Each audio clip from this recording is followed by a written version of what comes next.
Assalamu alaikum everyone. So today we'll be covering antihypertensives from Lipin Code Pharmacology. So what I'll be doing is that I'll be summarizing this entire chapter so that it becomes easier for you to catch the important points and revise in the end. तो हम start करते हैं। अब सबसे पहले anti हाइपरटेंसिव्स का मतलब ये होता है कि ऐसी ड्रग्स जो हाइपरटेंशन को ट्रीट करें, और hypertension in easy words is high blood pressure. So what basically blood pressure is, that blood pressure is the force of blood that presses against the artery walls, right? One more important thing to note here is कि blood pressure जो है ना, it is a product of cardiac output and peripheral vascular resistance. ये first year physiology में आप लोगों ने पढ़ा होगा। ब्लड प्रेशर दो चीज़ों का प्रोडक्ट होता है, कार्डियक आउटपुट का एंड पेरिफेरल वेस्कुलर रेजिस्टेंस का। अच्छा, अब हाइपरटेंशन जब होती है when your systolic blood pressure exceeds 130 millimeters of mercury and your diastolic blood pressure exceeds 80 millimeters of mercury, and that too on at least 2 occasions। यानी कि आपने ब्लड प्रेशर चेक किया और दो ऐसे ओकेजन्स के ऊपर you noted that your systolic blood pressure was above 130 millimeters of mercury and diastolic was above 80 millimeters of mercury. If that is the case, then the patient is said to be having hypertension. अच्छा, अब hypertension itself is classified into 4 categories. एक होती है normal, एक होती है elevated, एक होती है stage 1 hypertension and the last one is stage 2 hypertension. अच्छा, अब अगर नॉर्मली देखा जाए तो हमारी बॉडी के अंदर दो ऐसे सिस्टम्स हैं जो ब्लड प्रेशर को कंट्रोल कर रहे होते हैं। एक हमारे पास होता है बेरो रिसेप्टर रिफ्लेक्स। उसका काम ये होता है कि वो मोमेंट टू मोमेंट रेगुलेशन कर रहा होता है ब्लड प्रेशर की, और सिंपैथेटिक और पैरासिम्पैथेटिक एक्टिविटी को मीडिएट करते हुए ब्लड प्रेशर को कंट्रोल कर रहा होता है। दूसरा हमारे पास जो सिस्टम होता है वो किडनी से एक हार्मोन रिलीज होता है रेनिन, तो उस सिस्टम का नाम है रेनिन एंजियोटेंसिन एंडोस्टेरोन सिस्टम। उस सिस्टम के थ्रू हमारे पास ब्लड प्रेशर की लॉन्ग टर्म रेगुलेशन हो रही होती है, यानी कि हमारे पास ब्लड प्रेशर का लॉन्ग टर्म कंट्रोल होता है। तो अब ये सब इम्पॉर्टेंट पॉइंट्स हैं जो कि मैंने लिपिन कोड फार्माकोलॉजी से इस पेपर के ऊपर लिखे हुए हैं। अब इसके बाद आपको मेरा नहीं ख्याल कि आप लोगों को बुक पढ़ने की ज़रूरत पड़ेगी। तो सबसे पहले हम स्टार्ट करते हैं एंटी हाइपरटेंसिव से। हमारे पास पहले हम एक ओवरव्यू ले लेते हैं। सबसे पहले थायजाइड डाययूरेटिक्स आती हैं हमारे पास। बेसिकली सबसे पहले डाययूरेटिक्स आती हैं। अब डाययूरेटिक्स में भी डिफरेंट क्लासेस हैं, थायजाइड, लूप, पोटेशियम स्पेयरिंग, ये 3 क्लासेस हैं हमारे पास। अब अगर हम देखें, सबसे पहले हमारे पास आती है थायजाइड डाययूरेटिक्स। थायजाइड डाययूरेटिक्स में हमारे पास 4 ड्रग्स आती हैं। उसमें हमारे पास आती है हाइड्रोक्लोरोथायाजाइड, क्लोरथैलिडोन, क्लोरथायाजाइड, मेटोलाजोन। बिल्कुल ईजी है याद करना, अगर आप इसको लिख कर याद करेंगे तो ईजिली याद हो जाएगा। हाइड्रोक्लोरोथायाजाइड, क्लोरथायाजाइड, क्लोरथैलिडोन, मेटोलाजोन। थायजाइड डाययूरेटिक्स का काम ये होता है कि ये डिस्टिल कॉन्वोल्यूटेड ट्यूब्यूल्स में जाकर सोडियम क्लोराइड की रीअब्जॉर्प्शन को बिल्कुल इनहिबिट कर देती हैं। जब सोडियम की रीअब्जॉर्प्शन नहीं होगी, तो हमें पता है कि जब भी सोडियम की रीअब्जॉर्प्शन होती है तो उसके साथ वाटर की भी रीअब्जॉर्प्शन होती है। इन थायजाइड डाययूरेटिक्स का काम ये है कि ये सोडियम चैनल्स को ब्लॉक कर देते हैं। जब सोडियम की रीअब्जॉर्प्शन नहीं हो रही तो साथ में वाटर भी रीअब्जॉर्ब नहीं होगा,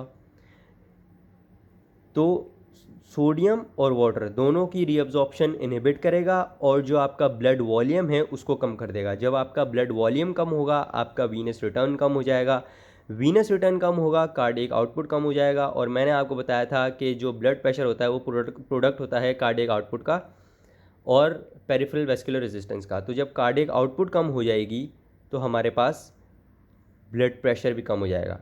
तो ऐसे ही ये as an anti hypertensive act करता है।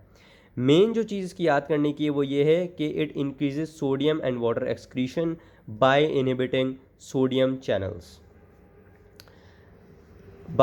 और हाँ, ये डिस्टल कॉन्वोल्यूटेड ट्यूब्यूल के ऊपर एक्ट करता है। अब इसमें जो कुछ और इम्पॉर्टेंट पॉइंट्स हैं याद करने के, वो ये हैं कि जो थायजाइड डाययूरेटिक्स होते हैं, ये BCQ भी आता है कि ये बेसिकली ये जो यूरिन प्रोडक्शन करवाते हैं, तो इन जो वो यूरिन होता है दैट इज़ लेस वाटरी, वो urine that is more concentrated urine, और मोर यू कैन से कि वो हाइपर ऑस्मोलर यूरिन होता है, ठीक है। अच्छा, one very very much important thing to be note down here is के अगर आपका किडनी फंक्शन इनएडिक्वेट है या सिवियर किडनी डिजीज़ है तो फिर thiazide diuretics are not effective except one, that is metolazone. ये एक्सेप्शन बहुत इंपॉर्टेंट है। जितने भी थायराइड डायरेटिक्स हैं वो इनएडिक्वेट किडनी फंक्शन में इफेक्टिव नहीं होते, हम उन्हें यूज़ नहीं करते, हम लूप डायरेटिक्स की तरफ जाते हैं। लेकिन एक थायराइड डायरेटिक है जिसे हम यूज़ कर सकते हैं even in inadequate kidney function, and that is मेटोलाजोन।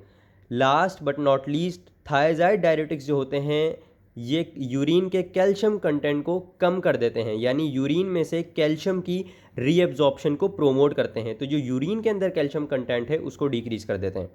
इनके एडवर्स इफेक्ट की बात करें तो आपने सिर्फ ट्रिपल एच याद रखना है। ट्रिपल एच से क्या क्या आता है? Hypokalemia, hyperuricemia and hyperglycemia. Next है हमारे पास लूप डायरेटिक्स। इसमें कौन कौन सी ड्रग आती हैं? फ्यूरोजिमाइड, टॉर्जिमाइड, ब्यूमेटेनाइड, इथैक्रोनिक एसिड। बहुत आसान है याद करना, मैं वही बोलूँगा कि 2-3 बार आप लिखकर याद करेंगे, इजीली मेमोराइज हो जाएंगे आपको। फ्यूरोजमाइड, टॉर्जिमाइड, ब्यूमेटेनाइड, इथैक्राइनिक एसिड, ठीक है।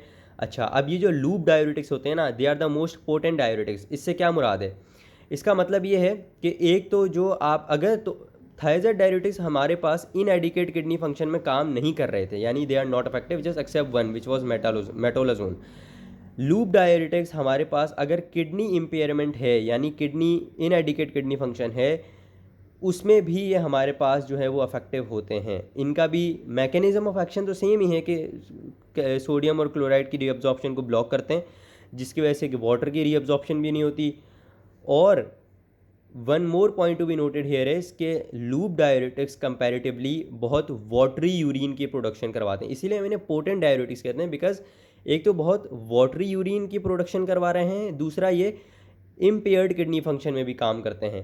थायराइड डायरेटिक्स यूरिन में से कैल्शियम कंटेंट कम करवा रहे थे, ये यूरिन के अंदर कैल्शियम कंटेंट को बढ़ा देते हैं।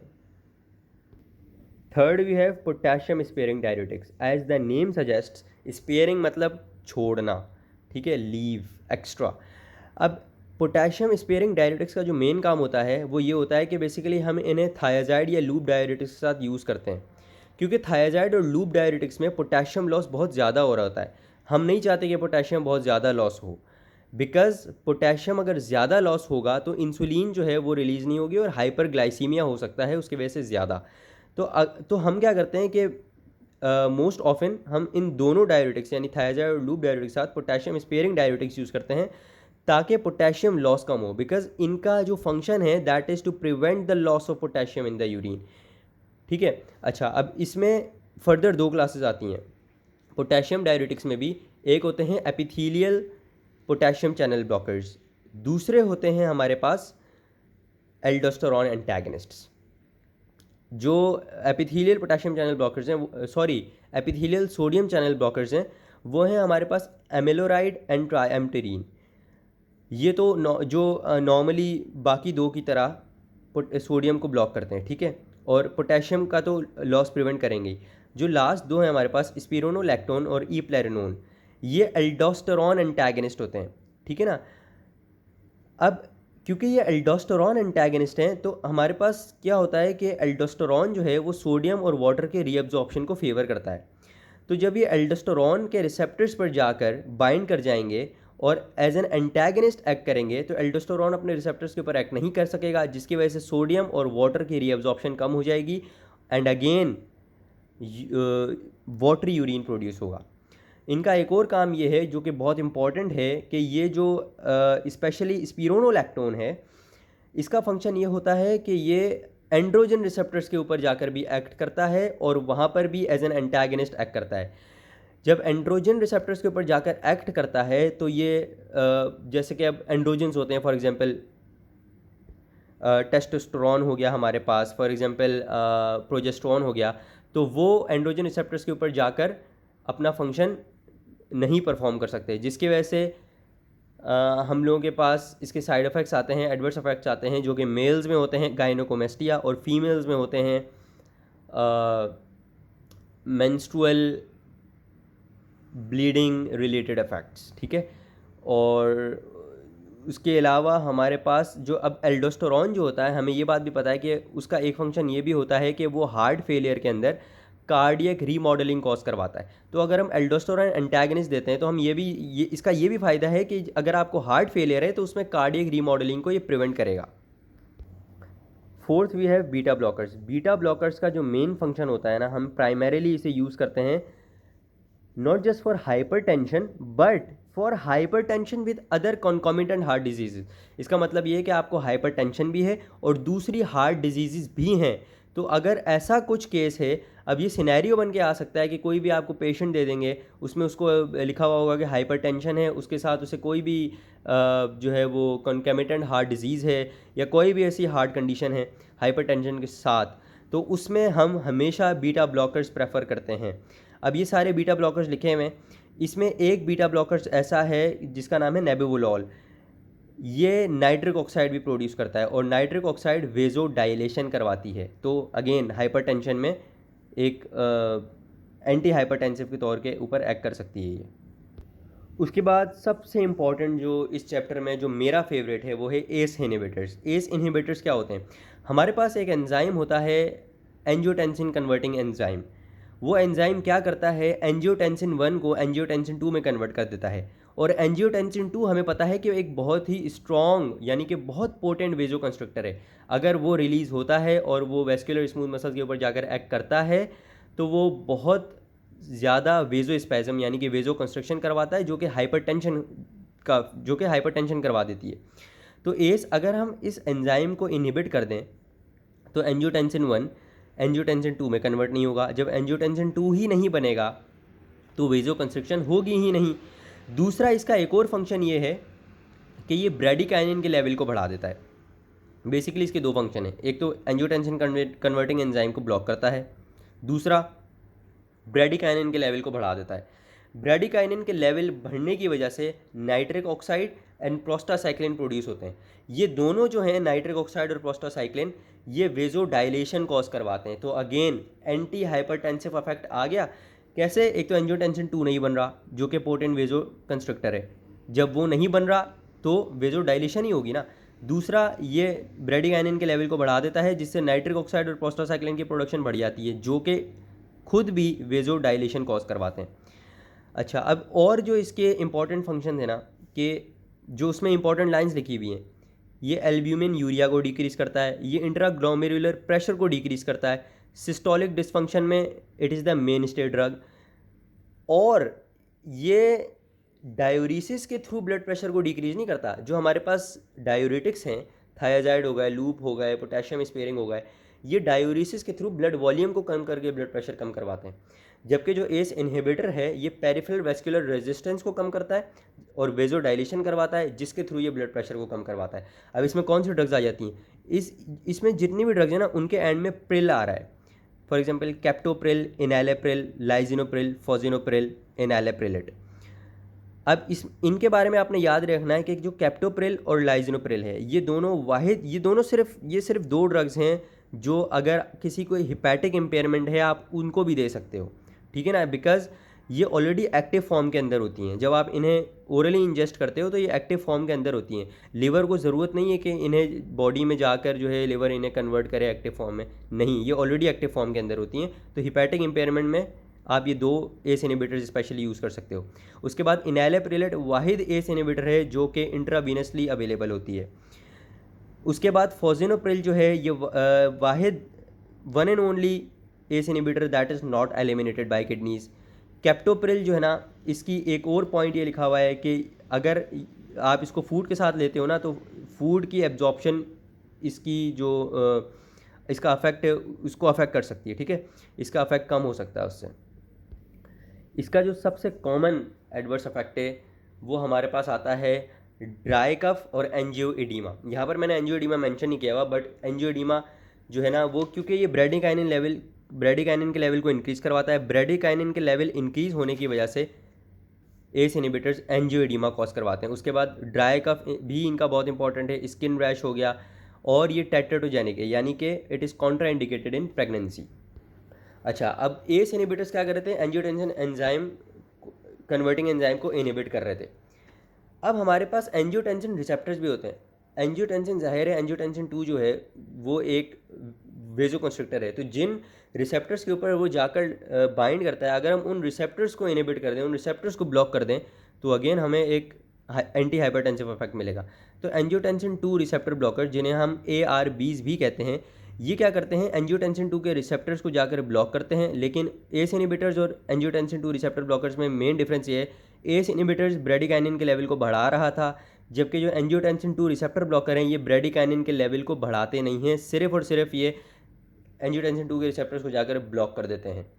होते ये भी फीटोटॉक्सिक हैं, यानी फीटस में टॉक्सिसिटी करवा सकते हैं। और इनके अंदर जो ड्रग्स आती हैं वो आ जाती हैं लोसर्टान, आयरबीसर्टान और वोल्सर्टान। जो वोल्सर्टान है ये आपको इसका डेली 2 डोज देना पड़ेगा और बाकी सबका सिंगल डोज। उसके बाद हमारे पास आता है renin inhibitor. Renin inhibitor directly renin angiotensin system में रेनिन को ही इनहिबिट कर देता है और it acts much earlier in renin angiotensin system than others, because ACE inhibitor जो है वो पहले उसमें एंजियोटेंसिन 1 बन चुका था, वो फिर एंजियोटेंसिन 2 को जो है वो उसकी इनहिबिशन करवा रहा था। उसके बाद जो है ARBs ब्लॉकर एंजियोटेंसिन 2 के बनने के बाद उसको जो है वो उसका इफेक्ट ब्लॉक कर रहे थे। रेनिन इनहिबिटर सबसे जल्दी एक्ट करता है रेनिन एंजियोटेंसिन अल्डोस्टेरोन सिस्टम में, बिकॉज इट डायरेक्टली रेनिन को इनहिबिट करवा देता है। उसके बाद अच्छा इसमें हमारे पास आता है एलिस्कैरिन। उसके बाद द मोस्ट इंपॉर्टेंट, और I can say the second most important, calcium channel blocker. Black patients में अगर देखा जाए ये एक रेसिस्ट ड्रग है, आपने इसको ऐसे याद रखना है कि ये एक रेसिस्ट ड्रग है। क्यों? क्योंकि ब्लैक पेशेंट्स के अंदर calcium channel blockers are thought to be the first line treatment for hypertension.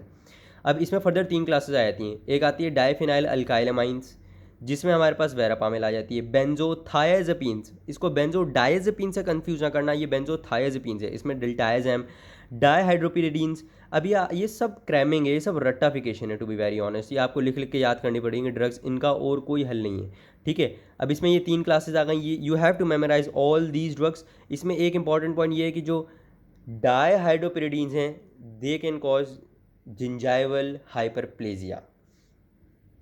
उसके बाद हमारे पास सेंट्रली एक्टिंग एड्रेनर्जिक ड्रग्स आती हैं, उसमें क्लोनिडीन और मिथाइल डोपा आ जाती है।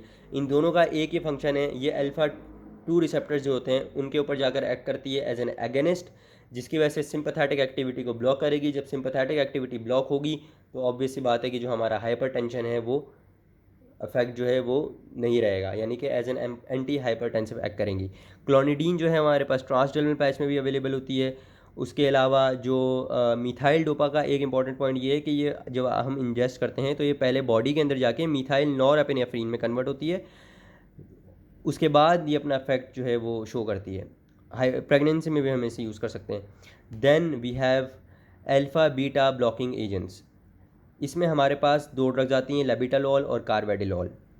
अब जो लेबिटालॉल है इसे एक तो हम जेस्टेशनल हाइपरटेंशन में यूज़ करते हैं, दूसरा हम इसे हाइपरटेंसिव इमरजेंसीज में यूज़ करते हैं।